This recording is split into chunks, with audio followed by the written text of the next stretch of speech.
Hello everyone, I'm Violet. In this playlist, we are going to talk about how to learn better, and these are my Learning English videos series. So let's get into it. Are you making these 5 mistakes? Because most learners do, and they don't even notice it. Today, I'll show you the 5 biggest mistakes learners make and how to avoid them so that you can sound more natural and confident. Mistake number 1: translating every word directly to your native language. Instead of thinking word by word, try to memorize well phrases, plain phrases in English, like "that's up to you," "that makes sense," "I'm hungry," things like that. Very simple, easy to remember.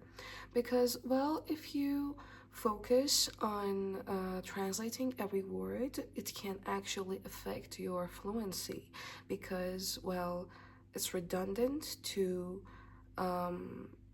translate every sentence you hear in your mind and then form a sentence in your native language and then translate it again. So that's going to affect the time you take to communicate with other people, and that can affect your fluency. Mistake number 2: overusing basic words. For example, a lot of us use bad, very, good, but actually, English has much better options. My advice is, instead of focusing on one kind of media to consume or one topic to consume, actually broaden your perspective and try to maybe consume different kinds. For example, if you want to watch TV series, you should start with something simple, the sitcoms that we all know. But after that, you can actually change your path into something more interesting and more maybe engaging. For example, it could be something about psychology or something about sports. It depends on what you're interested in. Keep in mind that you have to be interested in the topics that you're trying to study because, well, if you don't like it, you're not going to keep up with it. Mistake number 3: avoiding speaking because of fear of making mistakes. Well, I've seen this a lot in my students, and I was one of those students once. Well, we're all a little perfectionist. We are all afraid of sounding maybe, weird or maybe speaking incorrectly. That's a valid fear. But if you keep fearing what you're learning, it's not going to help you at all in that process. Because the thing is, we need to make mistakes to learn. If you don't make mistakes, you don't know what is right and what is wrong.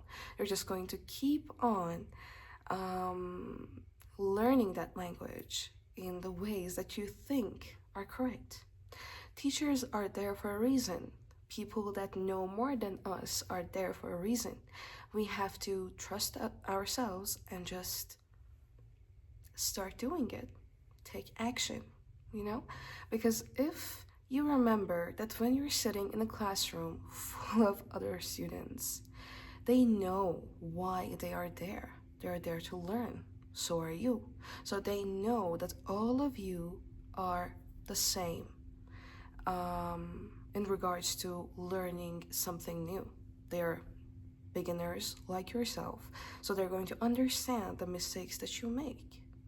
And even if you are practicing with a friend, per se, and maybe they know, again, more than you, still, they know that you're trying. So if you think that if you make mistakes, people are going to judge you, let them judge you. Because if there are people that still judge others for learning something, for trying something new, they can just go on with their lives and stick to learning slowly because they don't want to make any mistakes. And they think that they're flawless. We don't want that. We have flaws. So, mistake number 4. It's not focusing on pronunciation or forgetting pronunciation. Most students, most of us, well, we tend to focus on things that we think are more important. For example, vocabulary, grammar. And most students forget that, well, pronunciation is how you sound, how people hear you, and that is the most important thing for communicating with others. So you need to sound more natural and more fluent in the language that you're learning. So you can record yourself saying one sentence every day. It's not hard, is it?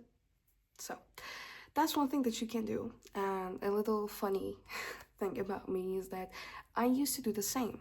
I didn't record it, but whenever I thought I felt like I needed to talk, I needed to express myself, my ideas, or I needed to, I don't know, maybe resolve a conflict with one of my friends or with my parents, I used to just talk loudly to myself because, well, conflict resolution is something that, well, we all know it's hard. So it was easier for me to just express myself loudly, but in another language. It wasn't my native language. I liked doing it in English, and I don't know, it was more fun for me, I guess. And I don't know if you have heard this before, but there are actually studies about the different personalities well, we have while speaking in different languages. It can affect our mimics, our, I don't know, tones, and I don't know, everything else, I guess. And also, thinking in another language can help you make better and more logical decisions. Because, well, when you're not talking in your native language, you kind of take a step back from everything that you are thinking about. It gives you some perspective, I think, is my personal opinion, but that's why it helps us to make these decisions better. And let's go to the simplest of all, in my opinion, again. Number 5, it's not having a clear study plan. For example, I think you have, noticed this before, when you set very unattainable goals, very big goals that, motivate you at the same time, but just for a few hours. And after that, it's just too hard to reach, you can't plan for it. So you can create these little milestones or create these little plans for your everyday, study sessions. For example, I will learn 10 phrases today. You can do it that day, and so on. But I think attending public classes, attending maybe some sort of group for learners, it can actually affect our learning, because one, we can discover our errors, our flaws better and more quickly. And also, it's better to learn as a group.